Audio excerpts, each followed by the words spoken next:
And the next speaker is Carey Rutherford. Go ahead, please, Carey.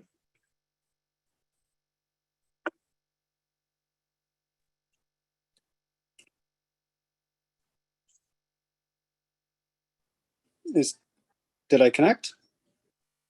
Yes, we can hear you. Okay, thanks. Personally, I just want to point out that I want to thank the CPS and the Commission for keeping open and facilitating this space for public voices. It's very important, especially in the current decade. Having said that, given I know I'm already at a 3-minute read, I'm going to continue here. Hello, I'm Carey Rutherford. I'll preface this by noting that I'm blind, so you might hear my iPhone reading my cue cards to me. My mother's parents met in Toronto after leaving their home in England, and my father's parents were Scottish, Canadian, and German.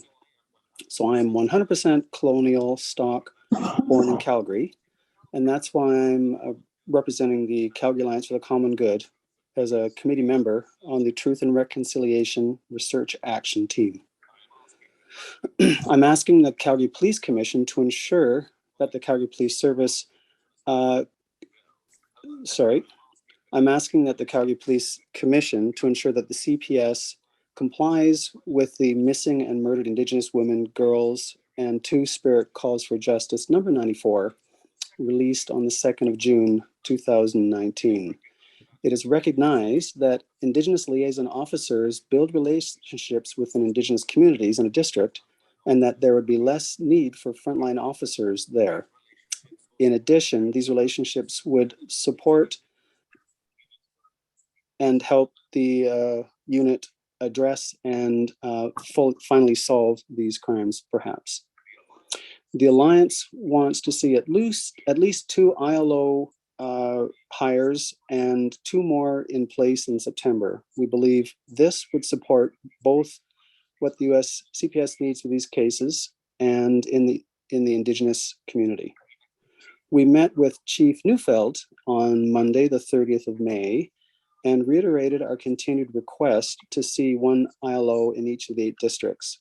In that meeting, we learned that there are barriers to recruiting to the CPS. Chief Neufeld let us know that the province had granted the use of an exception to help overcome these barriers. From the 1st of June to the 3rd, our team members were honored to attend a Tsuut'ina Police Service Reframing Our Relationships Within the Indigenous Conference, which was also attended by CPS and the Calgary Justice community. For the 3 days were filled with Indigenous and historical talks on honored speakers, including the Honorable Jody Wilson-Raybould, the Honorable Marie Sinclair, and the Honorable Marion Butler, who wrote the Calls for Justice, and an Indigenous panel which described how a community response unit is much superior to an incident response unit. This panel described the tool to be used by Alberta Police Services that would temporarily allow modifications to the Alberta Police recruit selection standards to meet local hiring requirements. They sent a letter to us with that information. And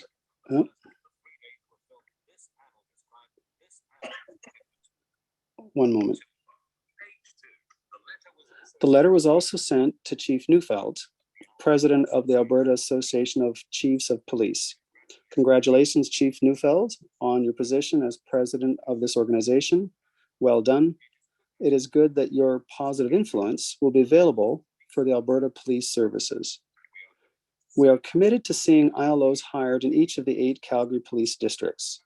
As we have stated many times in our presentations to the Commission, this is vital. Can you please tell us what the Commission,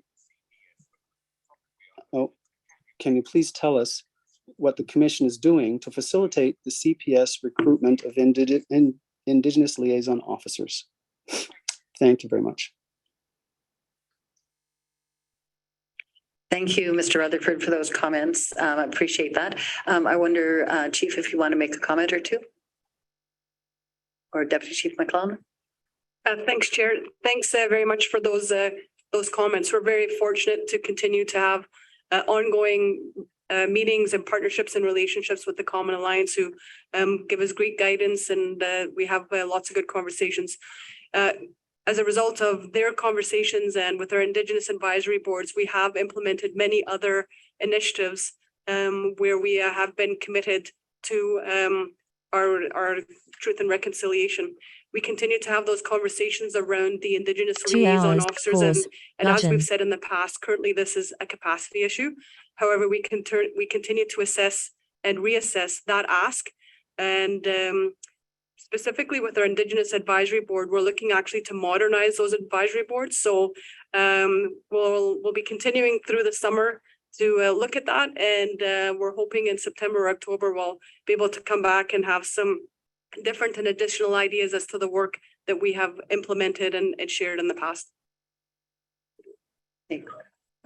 Thank you very much. And thank you very much for your comments. We've taken notes and appreciate your continued attention to this item.